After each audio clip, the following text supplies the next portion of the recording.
24 বছর বয়সী একটি ছেলে তার বাবার সঙ্গে ট্রেনে যাচ্ছিল। তো হঠাৎই ওই 24 বছর বয়সী ছেলেটি বলে ওঠে, বাবা দেখো দেখো কি সুন্দর গাছগুলো যেন আমাদের পেছনের দিকে চলে যাচ্ছে। অর্থাৎ এটা তো স্বাভাবিক, আমরা ট্রেনের মধ্যে যখন থাকবো এই প্রতিক্রিয়াটা আমরা দেখতে পাই। তো এই ঘটনাটি সে যখন তার বাবাকে বলে, তখন ওই তার বৃদ্ধ বাবার কাছে একটি প্যাসেঞ্জার বসেছিল। ওই প্যাসেঞ্জারটি তখন সহানুভূতির সহিত সমস্ত ঘটনা দেখছিল। তো যে এই 24 বছর বয়সের একটি ছেলেটি যে বাচ্চা সুলভ একটি আচরণ। তো আবারই কিছুক্ষণ পরে আবার ছেলেটি বলে ওঠে, বাবা দেখো দেখো কি সুন্দর মেঘগুলা যেন আমাদের সঙ্গেই ছুটে চলেছে।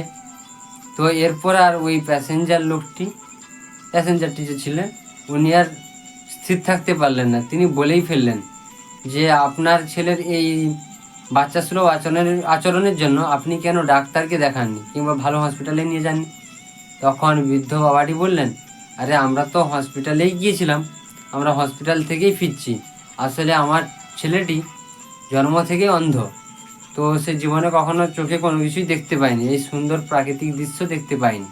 তো আজকে যেহেতু তার নতুন চোখ ফিরে পেয়েছে, সে আমরা বাড়ি যাচ্ছি, তো তার জন্য সে নতুন চোখ ফিরে পেয়ে তার এতটাই আনন্দ যে এসব ঘটনা যে কখনো দেখেন, তাই তার মনের মধ্যে এতটা আপ্লুত এবং এই বাচ্চা সুলভ আচরণ। তো তখন ওই প্যাসেঞ্জারটি বুঝতে পারলো তার নিজের ভুল এবং সে খুবই শোক প্রকাশ করলো।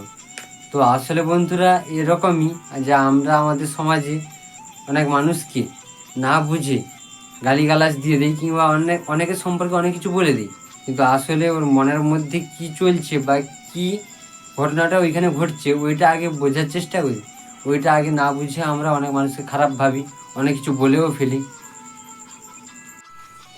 ভিডিওটা ভালো লাগলে অবশ্যই লাইক করবেন, কমেন্ট করবেন, শেয়ার করবেন এবং সাবস্ক্রাইব করতে ভুলবেন না, কারণ এরকম আরও নিত্য নতুন মজাদার ভিডিও পেতে চ্যানেলটি সাবস্ক্রাইব করে রাখুন, যাতে সবার আগে নোটিফিকেশান আপনার কাছে পৌঁছে যেতে পারে।